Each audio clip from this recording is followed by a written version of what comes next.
Welcome into the CFB Nation All-America podcast. I'm Bill Trocchi, senior editor at sportingnews.com, alongside Bill Bender, our national college football writer at sportingnews.com, and the president of the Football Writers Association of America. We're coming to you live on our CFB Nation YouTube channel again on this Wednesday. This is our third Wednesday of the summer, and we're going to try to keep it going throughout the offseason here. Thanks to Brian Driscoll over at Irish Breakdown for setting it up for us today. They actually have a show right now at 1 p.m. too, Bill. We're competing. We're going head-to-head with IB. Usually we have it Wednesday morning. Today was at 1 o'clock. Thanks for people that coming in. If you want to subscribe, just go over to youtube.com, search CFB Nation, and click subscribe. So, Bill, we're having like heat waves everywhere. You're trying to coach and be involved with two lacrosse teams. And are you keeping the kids hydrated? I know the adults stay hydrated in their own way, but are you keeping the kids hydrated throughout this heat wave in Ohio? Yeah, they both kids had practice last night. The coaches kept 15-minute water breaks, those kind of things. It is hot. It was 97 yesterday. It's 90s today. Hoping for a little bit of relief. We'll be in Indianapolis this weekend for another lacrosse tournament. But yeah, it's been 90 plus. So. I don't mind it though. I'm not, I lived in Charlotte for 7 years. The heat doesn't really bother me unless it's really, really humid. If it's humid and it's hot now. Come down to Atlanta if you want some humidity. We got plenty to spare. No, and that's the thing. Like it's been hot here, but it's not. The humidity hasn't been overbearing, so I can put up with it. Cool. All right. So today we're going to talk about our college football playoff projection. You've got a story that's going to go live tomorrow on Thursday, projecting the 2025 college football playoff, the 12 team, potentially the last 12 team. We don't know. And then Friday, we're going to do all of the bowl projections. So if you're dying to know who Bill thinks is going to be in the Pop-Tarts Bowl, go to sportingnews.com on Friday and you will be able to see that. Before we get into it, let's do some Trocchi trivia. It's going to be focused on last year's playoff. So, Bill, I'm excited about this one. We'll see what you can do with it. All right, you ready? Mm-hmm. There were 5 300-yard passing performances in the 2024 CFP, plus a 299-yard performance. Okay, so let's just do 6. Can you name those 6 QBs who threw for 299 or more yards, and who they did it against in last year's playoff? There were obviously 11 playoff games, and there were 6 299-yard performances. So think about that. If people are in the comment section, they can comment if they think they know the answer. But we'll revisit it at the end of the show, and we'll get back to that. So, Bill, did you have fun going through and projecting the bowl? So before we get started, I'm looking for a piece of paper. To write down your guesses. Can't find anything here. I know you gotta start thinking about who these QBs are. Mm-hmm. I looked up your bowl projections from last summer. Mm-hmm. Okay, so we went 6 for 12 in the college football playoff, 50%, pretty good, pretty standard across the industry. There were 2 teams you nailed their bowl berth before the season started. Oh, gosh. And I know you're not going to know who they are, but Rutgers in the Rate Bowl. There you go. And Liberty in the Bahamas Bowl. So there you go. So we'll see I don't know if that's good or bad because I've never tracked it, but that was pretty funny to see that you got. I mean, it's so hard because one team does well, the whole domino just falls throughout the bowl tie-ins, right? So anyway. How was doing it this year? What do you think? Was it the college football, the playoff projections easier or more difficult maybe than they were last year? If you can think back. Easier because last year was the first year you tried to do the 12-teamer, and plus the seeding was weird and everything. Yeah. Well, and on the actual bowl projections, like this is the second year where there are Pac-12 tie-ins to bowl games still. And that doesn't just mean Washington State. That means, like, for example, Washington can take the Pac-12 berth in the Alamo Bowl. And that's why we had Colorado BYU last year. That was a hitch. So those are the hard parts. The actual playoff projections aren't that bad, other than you kind of think through some things with Notre Dame, who we have in. Would they be number 5? Would they be number 6?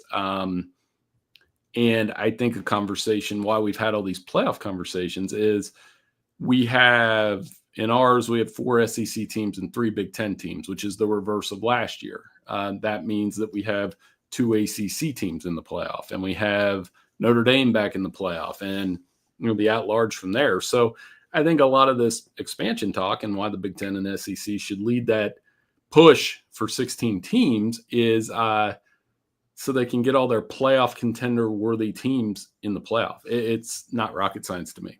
I heard you say that on the Bobby Carpenter show, and I totally disagreed, Bill. How? Totally disagree. I want to keep it at 12. Alabama is the perfect example of why it should be kept at 12, because they weren't worthy of the playoff. And if coming in 16 versus 12, they would have been in with 16. They didn't make it with 12. So there were consequences to losing to 2 teams that went, what did Oklahoma go, 6-6? Vanderbilt went 6-6 in the regular season. Oklahoma, whatever they went, I'm looking it up right now. But so they beat good teams. They were a good team. They were a playoff-worthy team, like you just said. But there were consequences to losing to 6-6 Oklahoma and 6-6 Vanderbilt. That's too much. That kept them out, and I think that keeps the regular season more meaningful and things like that. You go to 16, Alabama can still lose to those teams as long as they knock off a Georgia, which they're plenty capable of. They blew out LSU. They got NFL players and everything, but if there was a 16-team playoff, there would be no consequences to losing to Vanderbilt and Oklahoma. Oh, the consequences were on our timelines because we spent the entire first weekend complaining about it. And to me, and they didn't get in, but they would get in with 16, right? So, but we'll do the same thing this year. Well, whatever that 4th Big Ten team or 4th SEC team, you're going to sit there and say there. So I still think Alabama was probably playoff caliber, and South Carolina was probably playoff caliber, and Miami of Florida would have been in probably in a 16-team format. So I don't know. I would probably let those teams back in. And, it's funny, like we've talked about, I've always been the guy that's like, go back to the BCS of the 4-teamer. I mean, I would rather we just have 16 than sit there on the first Saturday complaining that Illinois and Florida didn't get into the college football playoff. 100% agree there that the first weekend was too dominated by who didn't get in and just whining and complaining. It was, you expect some, but it was the coaches, it was the commissioners, it was the athletic directors. It was nonstop. It was even after the game started. It was after the first round ended. We were still revisiting that conversation. So you're right. Maybe it would curb that a little bit, but yeah, that became very tiresome very quickly last year. So, all right. Here, pause real quick. Just give me a second. I think Bella just walked in. I want to make sure. So 8:12, we're pausing, okay? Oh, we can't. We're live. We're not pausing. We're not. We're live. We're live. Never mind. I hope she's in the house. I think I just heard her walk in. So you're good. A good moment in live show history there. So before we do our CFP, and then we got some fun first round projections to discuss. When you'd have the whole bowl lineup, my eyes immediately go to the Mayo Bowl to see who might get the Mayo bath. You got to do that, right? And so you've got projected Louisville and South Carolina. I think both of these well, I don't know about Brom. Beamer would be all over being in the Mayo bath, wouldn't you say? For sure. And that was another one of those matchups that you kind of have to have a sense of humor to do some of these, that you'll match up a bowl game here, and we'll talk about the playoff matchup that we did in a little bit. But like matchups like that, like one I always used to put was like LSU and Michigan, for example. They've never played.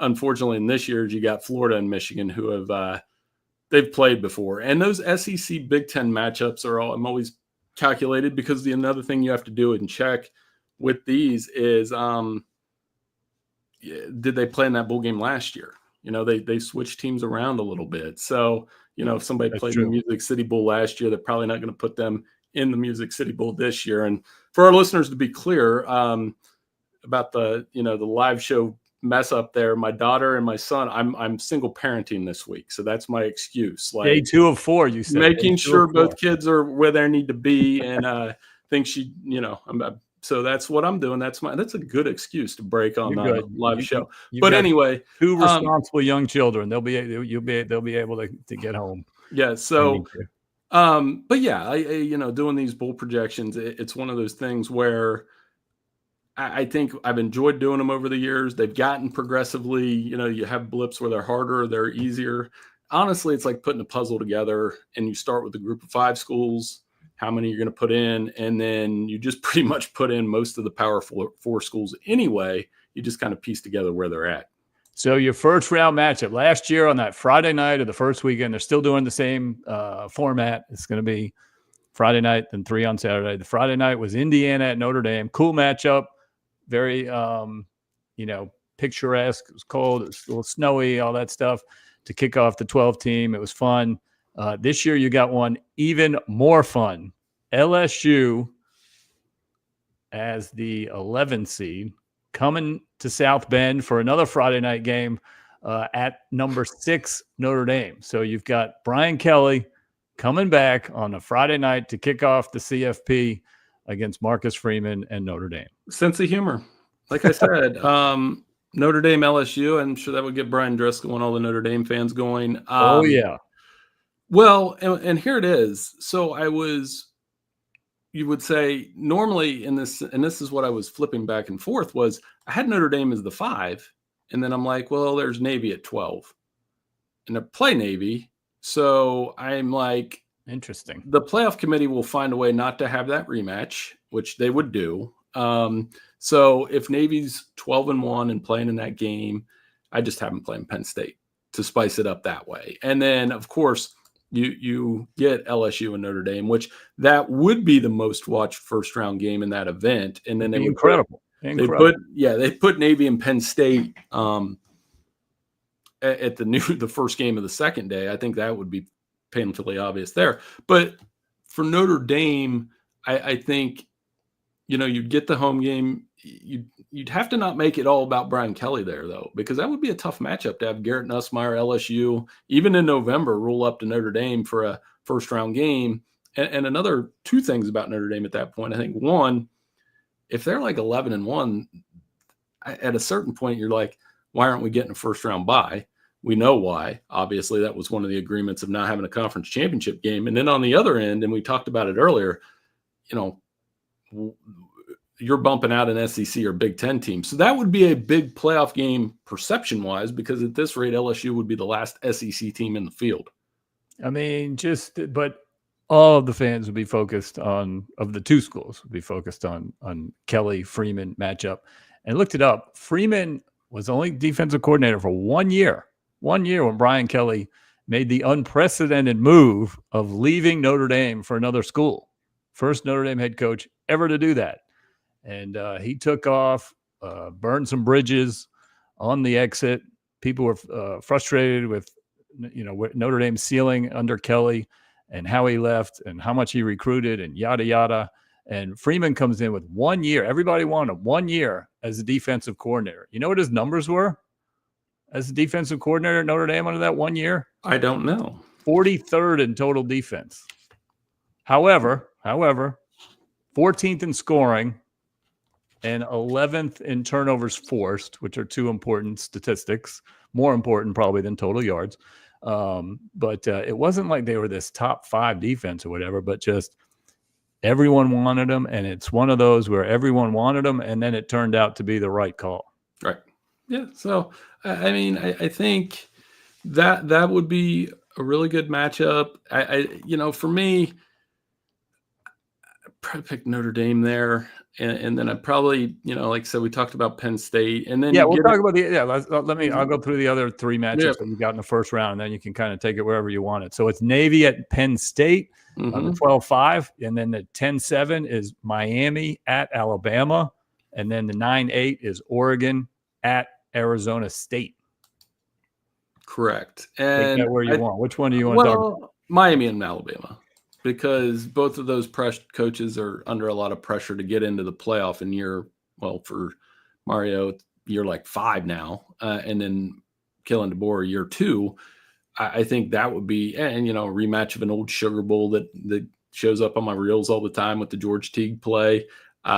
Mario, obviously, with the Alabama ties, Kalen DeBoer, if he doesn't get to the playoffs, it's going to be news. And I think that's one that would get a lot of attention in SEC and ACC country. Navy, Penn State, I think, that were snubbed last year that had right. both thought they had an argument. Both were. Remember the last week of the regular season last year, we were arguing, should Alabama or Miami go? I wrote that piece for us. You can probably Google it. Alabama or Miami in the playoff. Well, the answer was neither.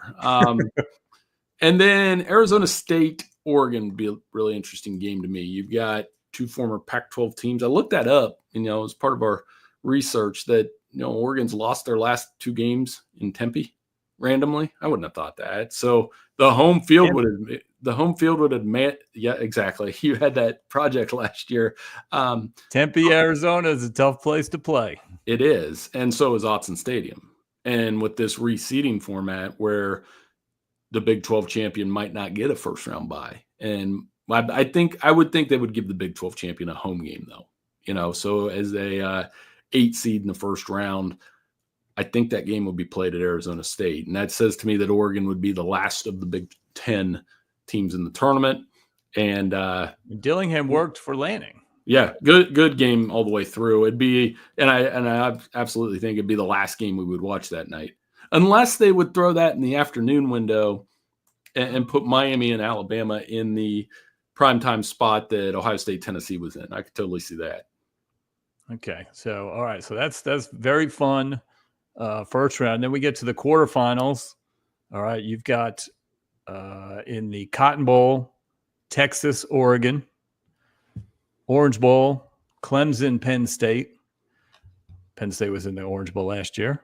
Rose Bowl, Ohio State, Alabama. Ohio State was in the Rose Bowl last year. And then the Sugar Bowl, Georgia and Notre Dame, who were both in the Sugar Bowl last year.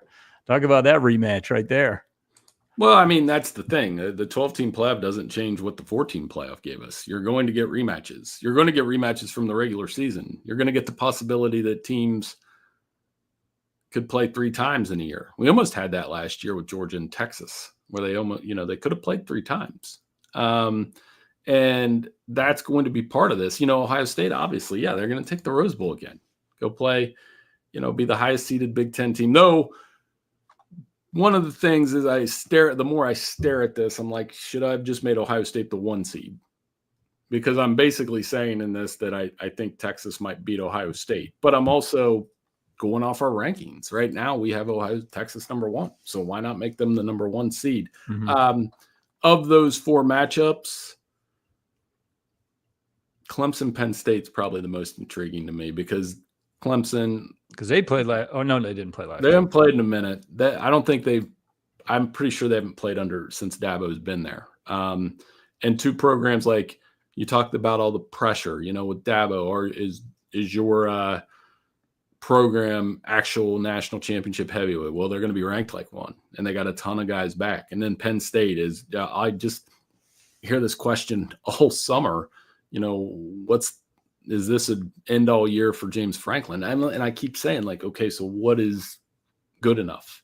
Big Ten championship, semifinal appearance, quarterfinal appearance, title game. I mean, Penn State hasn't won the title since '86. So I think that's the one that intrigues me. And then Oregon, Texas, I was kind of like, it's a tough first game for Texas, but you can't tell that to Oregon fans after last year. They finished undefeated and then got Ohio State in the Rose Bowl. So all of those matchups good. Ohio State, Alabama, that always brings out heavyweight fight type atmosphere, and it would in this. And Georgia Notre Dame rematch. Georgia, that's a spicy one. They always took some pride in being 3-0 against Notre Dame all time. That would be hot. Yeah. It'd be hot. Go ahead. They won the home and home in 2017 and 2019, 2 very well played games, well contested games, and they were 3-0 heading into last year, and then Notre Dame pulled off the upset. Yeah, I think obviously with those 2, Notre Dame would almost be on the spot to prove themselves over again, and I got Notre Dame in that matchup. I think Georgia. You lose 2 in a row to Notre Dame, then they're going to start asking questions. How could that happen? Especially in the Sugar Bowl. Full season for Gunnar Stockton. Brian and I believe have a steak dinner bet I forget the terms, something to the effect of I think Georgia has to finish higher than Notre Dame in the final poll for me to win. So I probably need Georgia to win that game to get my steak dinner off of Brian Driscoll. I think that bet was made a couple weeks ago over text. Okay. All right, we'll have to check in on that. Definitely, that sounds like a good one. Yeah, I mean Notre Dame won't have Riley Leonard, who played a big part in that game. Obviously, CJ Carr will be at the controls. You would figure, and then Gunnar Stockton. Right, he was under the gun. First start and pressure situation. Then they give up a kick return for a touchdown, like stuff like that. That makes it obviously difficult for Georgia. But Notre Dame earned that win. I do think the perception of Georgia is still ahead of Notre Dame. I agree. Producing NFL guys, recruiting rankings, track record of the last 5 or 6 years, a couple national championships and stuff like that. So, I don't think the perception's necessarily changed. Georgia would still probably be a favorite in that game, but it would be a fun rematch to talk about. So I want to talk about your seeding, how you went through that. Like you got Texas 1, like we said, Ohio State 2, Georgia 3, Georgia as SEC runner-up 3, Clemson, the ACC champ, at 4, and then the Big Ten runner-up is down at 5. Did you struggle with how high you could put the SEC runner-up? You know what I mean? You could pick holes in this. You could say, because one of them's coming off a loss, right? The runner-up's coming off a loss, and two of them are in theory of the top 5. Big Ten and SEC, right? So like if Penn State goes 11-2 with 2 losses to Ohio State, I think they would still be considered top 5 as long as those games were close. And if Texas has to play Georgia twice in this scenario, and Ohio State. So I'm basically saying they're going to be 12-1. And then I'm probably saying Georgia's 11-2 or 12-1 possibly, and Ohio State's 12-1 or 11-2. If all of those records go according to plan and 2 of them are 12-1 and 2 are 11-2, I think they'll be in the top 5. I think those are the 4 best teams in the country. And then Clemson's the other one. So that is the top 5 that I think is the top 5 with Notre Dame being next. And that's why, you can ask me, well, what do you think? What do you mean the record's going to be? Well, I'm probably telling you that they're going to be 12-1 or 11-2, and Notre Dame's going to be sitting there 11-1 or 10-2. And you stack them up that way. I mean, obviously last year we only had 1 13-0. So what I'm second guessing, Bill, is basically of those teams, the team that I could see going 13-0 is probably Ohio State, because they get Texas at home and they get Penn State at home and they got to beat Michigan, but I think they're due. I mean, they'll have more talent than Michigan, and they play Illinois on the road. So it's not out of the question for Penn. If I was picking one of those teams to go 13-0, it would probably be Ohio State. But you know what? I leaned into the Arch Manning hype, and I'm going to keep doing it until that first game. If Texas wins that first game, it's going to be hard knocking them off that number 1 spot. That's true. Although they're going, in theory, they could play Georgia twice in a 4-week stretch. They don't play in the regular season until November 15th. And then the SEC championship is obviously the first Saturday in December. So I could easily see those 2 splitting. And then whoever wins the second game gets the higher seed. But they're both going to the playoff, and then we just kind of go from there. But yeah, the Georgia-Texas game is not till very late in season, so we'll see how that kind of affects the seeding and all that stuff. That'll certainly shake things up. That Sunday, you will be shaking up your projections for sure after Georgia hosts Texas. That's going to be fun. All right, so semifinals, you're looking at Fiesta Bowl, Ohio State, Georgia. They had an incredible semifinal in Atlanta a few years back. And then the other semifinal is in Atlanta. Presumably I'll be there. Texas, Penn State. So that would be really fun. And I think that is the threshold where Franklin's fine. That's a successful season. And just like you said, that's they don't win the national championship, and you've got teams like Texas, Ohio State, and Georgia out there. I think that's still considered a successful season. I don't care who you are. As far as Penn State is concerned, what do you think? Does that get them off the hook? Does that get the heat down a little bit? Well, I think any combination of these 4 teams could be the title game too. That was the other hard part of this, because I'm in my brain, I'm like, yeah, it could be Penn State's year. Yeah. They could easily beat Texas in that game. That the success factor, yeah, it'd be hard to say. It'd be like telling a basketball coach, you've been to the Final Four twice, but you're not, we're going to fire you. Well, nobody would do that. This probably means on some level, even if they lose to Ohio State 2 more times, that they went on a run, and they went on a more validation run than last year, where critics are saying, well, it was Boise and I'm blanking. Who was the SMU at home, Boise and SMU. So this is more valid than that, the path that they go through. And then, if they beat Texas, they're in the title game, and vice versa. Texas, this means that Sark has finally broke through, by the way. They've been to the playoff. They've basically made 2 Final Four appearances. This will be a 3rd one, Arch. By the way, who was that I saw? It was Steve Sarkisian. He stole your line, by the way. He said that if Sarkisian wins with Arch, what does that say about him sitting in behind Quinn last year? He said everybody's picking Texas to win it, and everybody's picking Arch as the Heisman. But by the way, he sat behind Quinn Ewers last year. It was Spurrier who was talking about, yeah. Spurrier stole your line. So, that was interesting. So big year for Sark. So I would like that matchup too. I'd like to see Penn State and Texas play. The other one, High State, Georgia. I mean, the last one was amazing. Amazing game. You're going to see all the NFL talent out there. The heat is natural. Now, if Ohio State's the higher seed, they're going to keep them away from the Peach Bowl, I think. They do have a history in the Fiesta Bowl. They played a lot of games out there. There's a lot of people in Ohio that retired out in Arizona, by the way. So both game matchups would be awesome. So I think – well, who would you pick? If those were the 2 games, I picked Ohio State and Texas because I'm going off our rankings. I mean, but I could absolutely see a scenario where Georgia and Penn State win. Absolutely. Drew Aller may still take a leap, and they've got tons of talent around him right now. So Penn State could just roll through this thing. The potential is there. Ohio State has quarterback questions. Georgia has quarterback questions. I think if you're talking about these 4 teams, Aller's obviously the most known quantity. I think we both agree Arch is probably better, higher ceiling, going to be more consistent. I believe in Arch for sure. Was a big fan right off the bat. But Aller's certainly second on the list. Ohio State doesn't even totally know who's starting. And Gunnar Stockton has 1 start under his belt that was not great. Okay, it was pretty good. But so if you look at it from that perspective, yeah, it wouldn't be a shock to see Penn State in the national championship game. But we got a lot of data points to fill in before we get to the Final Four or whatever. And then, yeah, you said you've got Ohio State, you've got Texas in the national championship game, a rematch of the 2 rematches.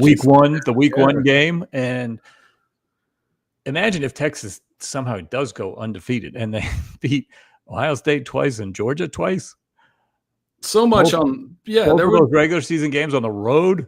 Holy mackerel. There would be so much on the line both ways here. I mean, on one, Ohio State would be going for a back-to-back, which is part of the reason why I don't know that they will. I think it's going to be really hard to go back-to-back in this format. Ohio State could have a fantastic season and not get here, and I think the world will turn here in Columbus as long as they beat Michigan. And that's just the way it is. But, imagine them going through Alabama, Georgia, and Texas and winning a title. Whew. And then on the other end, Texas winning with Arch under center, going through the teams that they would go through in this field. And then there's obviously some good ones. Not as sexy a path with maybe Oregon and Penn State. They would be fun matchups to us. But and then to beat Ohio State in the final game down in Miami be huge for Arch. There'd be a lot of speculation at that point about whether or not he would be leaving for the NFL draft. Probably a lot of people looking at the New Orleans Saints record at that point. And but it would be a fun second title game. And what they need, I think, is I memorize a lot of these games you can easily memorize the Super Bowl. Are we going to start? We need to give this game like a title. So you're like, CFP Bowl 2 or whatever in this format. But yeah, for Texas to get here and finally win one would be huge for Sark. It would probably move him up. But again, I could see Kirby winning this thing. I could see Penn State winning it. I would go down to, of the teams that we have in the playoff field, top 6, I could see winning it. I don't know if anybody 7 through 12. I do. I mean, I like Alabama. Maybe 8 through 12. I don't think any of those teams could win the national title. Maybe Oregon. Maybe I have them a little undervalued. So you got Clemson, you got Notre Dame, and you've got Alabama. You're talking 5, 6, 7. Right. And then maybe Oregon, depending on, we haven't seen it yet. Like, I want to see what Dante Moore looks like. Mm-hmm. And Alabama, I guess I have too many questions. So that top 6, if you were like, what's the fewest number of teams you could see winning the national championship? My answer would probably be 6, because I'd be willing to say that maybe Clemson or Notre Dame could go on that run. And of those 6, only 2 have returning starters at quarterback in Allen and Klubnik. So that adds more mystery to the top of the polls. Well, yeah. And then you look at Arch and CJ and potentially Julian Sayin. I mean, Gunnar Stockton, we've seen a very small sample size of, and I think George is the least dependent on that quarterback. Mm-hmm. Even Gunnar almost beat Notre Dame last year. Maybe not almost, but you get what I'm saying. So it's exciting. Yeah, no, look, and doing these, it's like, I know I always joke with you about like, I can wait on college football. I mean, it's summer, give us a couple weeks here in this ridiculous heat. But that did get me a little excited to think, oh, yeah, that'd be an awesome playoff matchup there. So, no question. What did you say? I went 50% last year. And the other thing that worth noting is 8 of the 12 teams that I have in are from last year. So mine's really chalky. I looked at Ari Wasserman from On 3 had his up, and his is similar, but I think he had like BYU in over Arizona State, Florida in, I believe he has Texas winning it. But it's comparable, a lot of the same teams, but I always look at other people's just to say, but as you know, I'm infamously probably really chalky when I do these things, because football is chalky. Yeah, that's what it's been for the most part. So, we'll go with that. So, all right, big news for us. Looks like we are doing our second in-person pod ever in Charlotte in about 3 weeks from the ACC Media Days. Maybe we'll have a guest down there, or we just chat about what we hear from Mr. Belichick and Florida State. We'll invite Bill on and see if he comes on. I'm sure he'll come right on to our show. Absolutely. Yeah. We did one last year at the national championship game in person in Atlanta, which was fun. Even though we were in 2 different hotel rooms, it was still kind of in person. So stay tuned for that one. That will be very fun to do. All right. Before we get out of here, Trocchi trivia. So I had looked it up. Last year's college football playoff, there were 6 passing performances of 299 yards or more. And I was wanting to know if you could name the quarterback and the opponent. Was there 6 different quarterbacks? No, 5 quarterbacks. Okay. So Will Howard had to have 300 in there somewhere. Did he have 2? Yes, he did. He had 2. But give me the opponents. Tennessee. Correct. Not Texas. Oregon. Correct. He had the big plays early. He had about 300 to Jeremiah Smith at halftime. So right. I was going to say he had about 300 in the first quarter. So now I just have to get the other 4. The other 4. Cade Klubnik. He had over 300 against Texas. Cade Klubnik, 336 against Texas. That was number 1 on the list in terms of passing yardage. I knew he had a big game that game. And they lost. But they lost. This is going to... Now I have 4 names. 3 left. Yours. Against?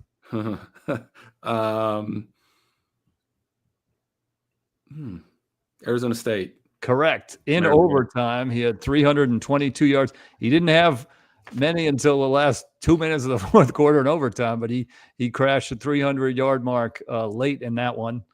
2 to go. Dylan Gabriel against Ohio State. Correct. That's the 299-yard game in the Rose Bowl. Oh, man, this is going to be the hard one because I think it's either Riley Leonard against Ohio State or, don't say anything, Leavitt against Texas. Nah, he probably didn't. I'm going to go for it. Riley Leonard against Ohio State in like comeback, trying to get him back. Hey, you went 5 for 5. Very, very good. But I will say neither of those are correct. Oh, no. How many did Riley Leonard have against Ohio State? Like 250. Yeah, they didn't get going till late. Yeah. And I didn't think Leavitt had 300 against Texas. So that leaves... It's a random one. Trust me. Go ahead. I'm blanking. Maddox Madsen had 304 yards against Penn State. Wow, he just got over. Yeah, I mean, that actually makes sense because remember they were making a push in the second half and Genty... He didn't have a big game. Didn't have a huge game, and they had to throw a little bit to get back in it. So yep. I wouldn't have got that one, though. I was stuck on Riley Leonard, Ohio. I didn't even have poor Maddox Madsen written down on my sheet there. I did make some good guesses on that one, though. You did. Very good. So, yeah, you walk away with your head held high on that one for sure. So, all right. Well, that was fun. Thank you to everyone for listening to the CFB Nation All-America podcast on Spotify and Apple Podcasts. Those of you watching on the CFB Nation YouTube channel, thank you to Irish Breakdown, your source for Notre Dame football information. Enjoy the rest of your day, and we will see you soon.